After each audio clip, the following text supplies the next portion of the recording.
Hello everyone, welcome to Maneuver. This video is about NC HMCET JEE preparation. So those who are targeting for top IHM colleges, they have to prepare well for this exam. And you should also start this preparation from today itself. Many people find quant as a difficult subject. In today's lecture, I have collected the previous year question. Why previous year question?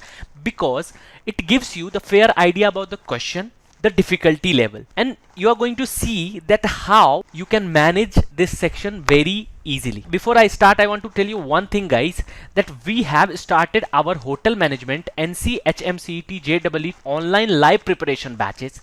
So you can call or WhatsApp on this number, and you can also log on to maneuveredu.com. For online program, I have given the link in the description box, so you can also check out from there. A man bought a horse and carriage for 3,000. He sold the horse at a gain of 20% and the carriage at a loss of 10%, thereby gaining 2% on the whole. Find the cost of the horse. So this is a very easy question. We'll solve this profit and loss question by using allegation. So first of all, one side you have to write horse.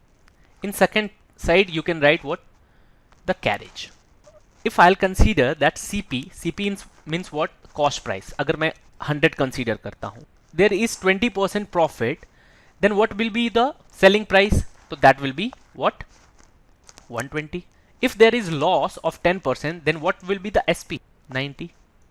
So in allegation, what we are doing basically कि एक quantity हम लोग यहाँ लिखते हैं, एक quantity यहाँ लिखते हैं, और मिक्सचर ऑफ क्वांटिटी हम लोग यहाँ मिडल में लिखते हैं, और फिर हम लोग उसका रेशियो फाइंड आउट करते हैं. See how. यहाँ पे एक क्वांटिटी मुझे मिल गया है 120, क्योंकि हॉर्स पे उसको गेन हो रहा है 20% का, और दूसरे साइड इसको लॉस हो रहा है, दैट इज 90. अब ओवरऑल जो है, ओवरऑल मतलब मिक्सअप हो जाएगा आपका 100. सो अब आपको क्या करना है? इसका डिफरेंस फाइंड आउट करना है. ठीक है, अगर इसका मैं डिफरेंस फाइंड आउट करता हूं तो ये मुझे कितना मिलता है? 12. 120 और 102 का अगर डिफरेंस फाइंड आउट करता हूं तो ये मुझे कितना मिलता है? 18. ओके, अब इसका रेशियो फाइंड आउट करोगे तो 6 2 12, 6 3 18. सो 2:3 का रेशियो मिला. अब ये 2 जो है that will correspond to this side and this 3 will correspond to this side. अब मुझे वैल्यू किसकी पूछी गई है? Cost of the horse. तो अगर मैं ये टोटल रेशियो 2 + 3 ऐड करता हूं तो ये देता है 5.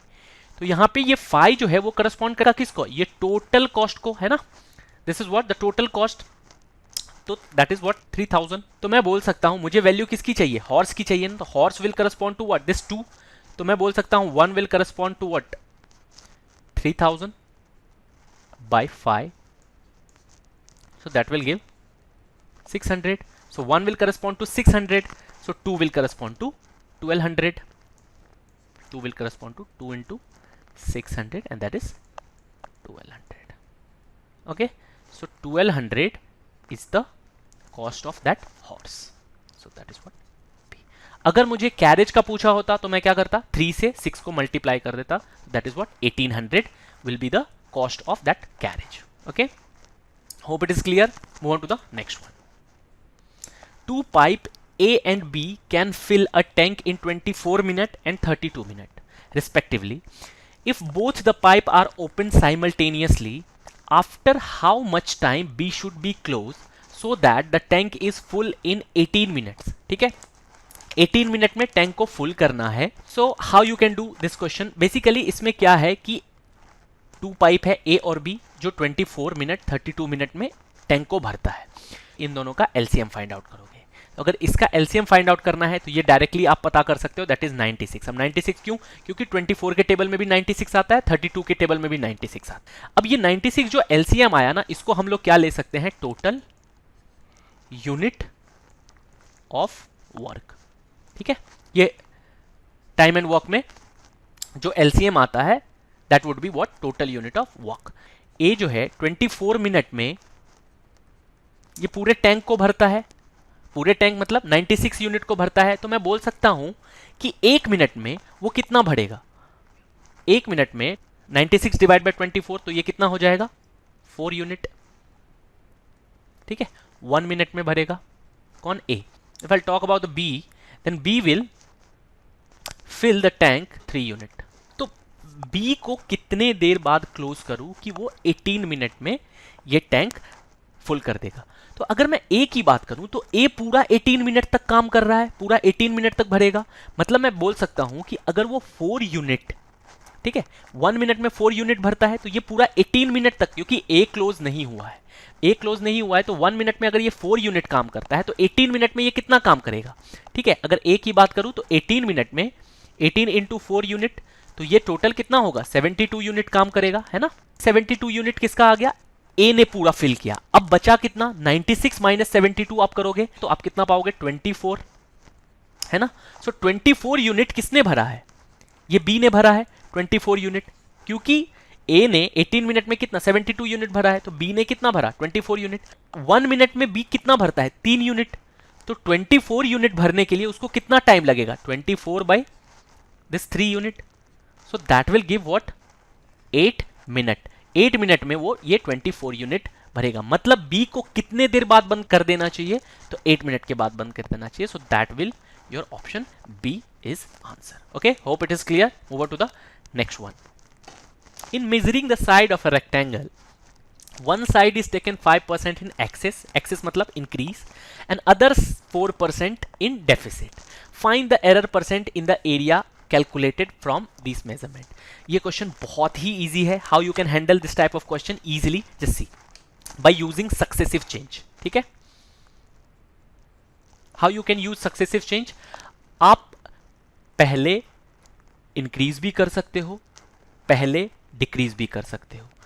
तो आप कोई भी प्रोसेस ले सकते हो पहले, जैसे कि आप, अगर आपने चाहा कि 5% पहले इंक्रीज करूं तो आप पहले 5% इंक्रीज कर सकते हो।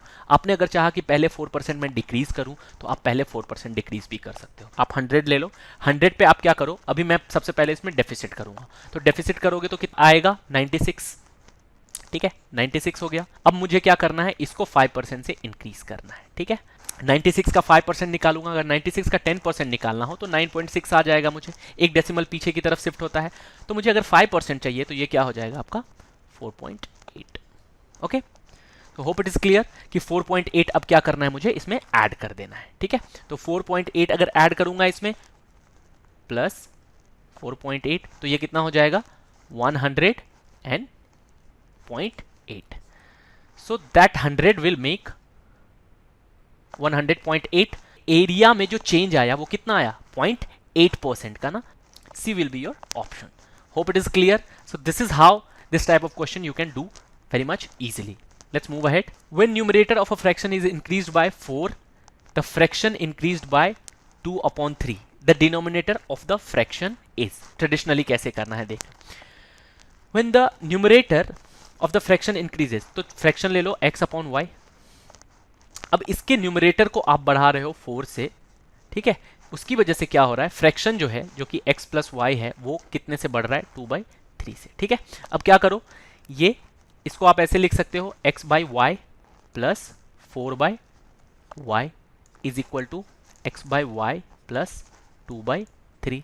सो ये x/y कट हो जाएगा। कट क्यों? क्योंकि इस साइड अब आप लोगे तो ये माइनस में आ जाएगा, और माइनस x/y प्लस x/y ये क्या हो जाएगा? रिडक्ट हो जाएगा। तो आपके पास बचा क्या? 4/y is equal to 2/3। Cross multiply करोगे तो 2y इज इक्वल टू आ जाएगा 4 3 12। सो y इज इक्वल टू 6, ठीक है। Hope it is clear. ये डिवाइड हो गया तो आपका आंसर आ जाएगा D. That is how this question you can do. Move on to the next one. Two numbers are in the ratio 3:5. If 9 is subtracted from each, the new number are in the ratio 12:23. The smallest number.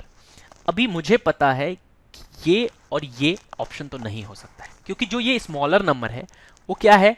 3 है, ठीक है। Ratio में 3 है, तो मतलब ये जो भी हो वो 3 से डिवाइड होना चाहिए। तो ये 27 और 33 ही 3 से डिवाइड होता है, ठीक है। तो अब आपको क्या करना है? कोई भी एक ऑप्शन उठाओ और चेक कर लो। तो मैं क्या करूंगा? अगर मैं 27 चेक करता हूं तो 3 की वैल्यू क्या है? मेरे पास 27 है, ठीक है। अब उसमें से अगर मैं 9 सब्ट्रैक्ट करता हूं तो ये मुझे कितना देता है? 18, है ना। 18 देता है, लेकिन सब्ट्रैक्ट करने के बाद जो रेशियो आता है वो 12:23 आता है। मतलब ये 3 वाले टर्म में से अगर मैं 9 सब्ट्रैक्ट करता हूं, जो भी इसकी वैल्यू आना चाहिए वो 12 से भी डिवाइड होना चाहिए। मतलब अगर 18 को मैं रिडक्ट करूं तो वो 12 नहीं देने वाला है। तो मैं क्या करूंगा, अभी इसको क्रॉस कर दूंगा। तो अभी आप दो, अगर आपके पास ऑप्शन है उसमें से आप एक चेक कर लो, अगर वो राइट है तो वही आपका आंसर है, नहीं तो बी का आंसर होना उसकी मजबूरी हो जाएगी। ठीक है, अभी चेक करके देख लो। 33 अगर 3 की वैल्यू मैंने लिया, ठीक है, उसमें से आपको कितना सब्ट्रैक्ट करना है, 9 सब्ट्रैक्ट करना है। आप 9 सब्ट्रैक्ट करोगे 33 में से तो कितना आ जाएगा, 24। देखो 24 आ रहा है, अब 24 आ जाएगा। अब देखो 12 के टेबल में ये 24 आता है कि नहीं। ठीक है, तो एक ही पॉसिबल ऑप्शन है, that is 33। So hope it is clear.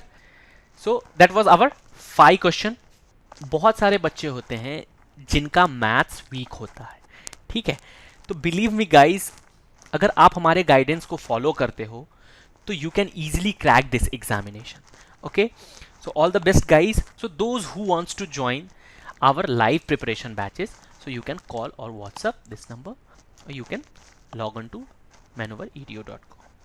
Because of this pandemic, our physical classroom is not running yet, so you can boost your preparation without going anywhere from your doorstep. Okay, so bye bye, take care, have a